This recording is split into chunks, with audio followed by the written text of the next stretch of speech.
Hello everyone, this is professor MH एंड आज के इस वीडियो में हम लोग डिस्कस करेंगे लिक्विडेशन ऑफ कंपनी और अकाउंटिंग प्रोसीजर, जिसमें प्रैक्टिकल क्वेश्चन करना है। तो प्रैक्टिकल क्वेश्चन करने के लिए जो मोस्ट इंपॉर्टेंट प्रैक्टिकल क्वेश्चन आता है वो आता है liquidator final statement of account.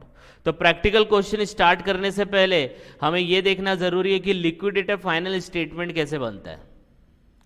ठीक है, लास्ट वीडियो में हम लोग ने लिक्विडेशन के बारे में देखा था, उसके अकाउंटिंग प्रोसीजर के बारे में देखा था कि भाई वो अकाउंटिंग प्रोसीजर में क्या क्या चीज़ें बनेंगी। उसके अंदर एक था important liquidator final statement of account. तो ये आपका जैसे normal trading account PNL account बनता था वैसे ही बनेगा, अमाउंट पर्टिकुलर अमाउंट करके। और एक साइड पे क्या होगा, एक साइड पे आपको रिसिप्ट लिखनी पड़ेगी और एक साइड पे आपको पेमेंट लिखना पड़ेगा। तो रिसिप्ट में क्या क्या आएगा, पेमेंट में क्या क्या आएगा, उसका सीक्वेंस होता है, वो सीक्वेंस समझना हम लोग को जरूरी है। तो लिक्विडेटर फाइनल स्टेटमेंट जब आप बनाओगे it is like a PNL only, लेकिन आप जब रिसिप्ट लिखोगे तो उसका एक सीक्वेंस होगा, आप पेमेंट लिखोगे तो उसका एक सीक्वेंस होगा, तो वो प्रॉपरली होना चाहिए। तो पहला स्टार्ट करते हैं पेमेंट साइड में।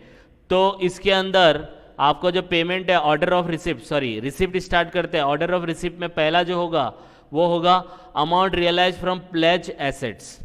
जो चीज़ आप प्लेज को अब एकदम अनऑफिशियल वे में बोलो तो जो चीज़ आपने एसेट को गिरवी रखा था, राइट, उससे जो भी अमाउंट आपको रियलाइज हुआ है वो लिखो। दूसरा, आपको amount other than pledge assets है, जो एसेट गिरवी नहीं रखे, उनके अलावा कोई एसेट है उनको बेचने पे आपको जो पैसा मिला वो लिखो। फिर उसके बाद calls from partly paid share, हो सकता है कुछ शेयर होल्डर ने अभी तक पूरे पैसे नहीं पे किए हों। उसके बाद कॉल फॉर कॉन्ट्रीब्यूटरीज, जिसने पैसा पूरा दे दिया लेकिन उनसे आप एडिशनल मंगा रहे हो।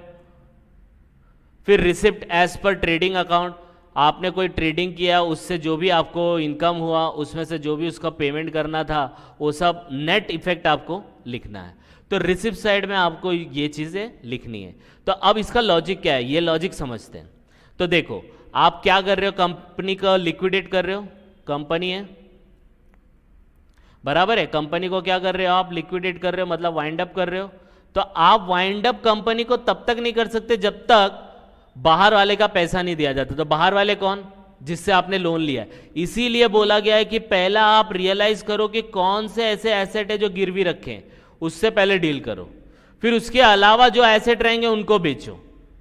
फिर पैसे की अगर कमी रहेगी तो शेयर होल्डर से मांग सकते हो, या आपका कोई ट्रेडिंग एक्टिविटी चालू है तो वहां से आपको पैसे मिल सकते हैं। तो ये सीक्वेंस इस तरीके से है। तो कैसे होगा, कंपनी बंद हो रही है, तो कंपनी जब बंद हो रही है मतलब कंपनी लॉस मेकिंग ही होगी। तो सबसे पहले उसके पास जो एसेट्स होंगे उसको बेचा जाएगा और पैसे कलेक्ट किया जाएगा। और वो एसेट में भी पहला एसेट कौन सा लेने का, जो गिरवी है। उसके बाद वो एसेट लेने का जो गिरवी नहीं होता है। और एकदम थर्ड सिचुएशन में जिसने अभी तक पार्टली पेड शेयर्स है उसको फुल्ली पेड करने के लिए, और एंड में जो कॉन्ट्रीब्यूटरी है जिन्होंने पूरे पैसे पे कर दिए थे उनसे पैसे मांगने की कोशिश करना है। तो इस तरीके से आपको पैसे कलेक्ट करना है लिक्विडेशन के टाइम पे। अब जैसे ही इनसे पैसा आ गया ये एक्टिविटी से, अब पेमेंट करोगे। तो पेमेंट का क्या सीक्वेंस है, सबसे पहला जो भी लीगल चार्जेस है, उसके बाद लिक्विडेशन के जो भी एक्सपेंसेस है वो पे करोगे। फिर आप डिबेंचर होल्डर, क्योंकि ये लोन होता है इंक्लूडिंग इंटरेस्ट। फिर आपके प्रेफरेंशियल क्रेडिटर, प्रैक्टिकल क्वेश्चन में ये सबसे पहले आता है डिबेंचर से, लेकिन थेरेटिकल आप ये सब समझ सकते हो। फिर अनसिक्योर्ड क्रेडिटर आता है, एंड में प्रेफरेंस शेयर होल्डर, और लास्ट में इक्विटी शेयर होल्डर। ये चीज़ें आपको ध्यान में रखनी है। तो जब आप पैसे निकालोगे ना, जैसे आपके पास 100 रुपया आया, आपके पास अगर 100 रुपया आया तो सबसे पहले आपके जो भी लीगल एक्सपेंसेस है वो पे करो। फिर लिक्विडेशन से रिलेटेड जो भी खर्चा है वो पे करो। फिर डिबेंचर होल्डर को पे करो। फिर आप प्रेफरेंशियल क्रेडिटर, फिर अनसिक्योर्ड, फिर प्रेफरेंस शेयर होल्डर, फिर इक्विटी शेयर होल्डर। यही सीक्वेंस में आपको पे करना है। आई बात समझ में। एक्सपेंसेस को पहला इसीलिए लिया गया है कि ये एक्सपेंसेस कंपलसरी हो जाते हैं, अदरवाइज आपका बिजनेस लिक्विडेट नहीं हो पाएगा, इसलिए पहले ये पे करते। उसके बाद जो भी आउटसाइडर का पैसा है वो पेमेंट होता है, और एंड में जो ये ओनर और को ओनर बनते हैं उनको ये पैसा दिया जाता है। आई बात समझ में। तो ये आपको ऑर्डर ऑफ पेमेंट याद रखना है। तो पहला हम लोग ने रिसिप्ट देखा, ये वाला पार्ट। फिर इससे जो भी पैसा आएगा उसको पेमेंट करने का जो सीक्वेंस है वो हम लोग ने यहां पे देखा। अब इसका नेक्स्ट वीडियो में हम लोग प्रैक्टिकल क्वेश्चन देखेंगे कि इसको सॉल्व कैसे करना है।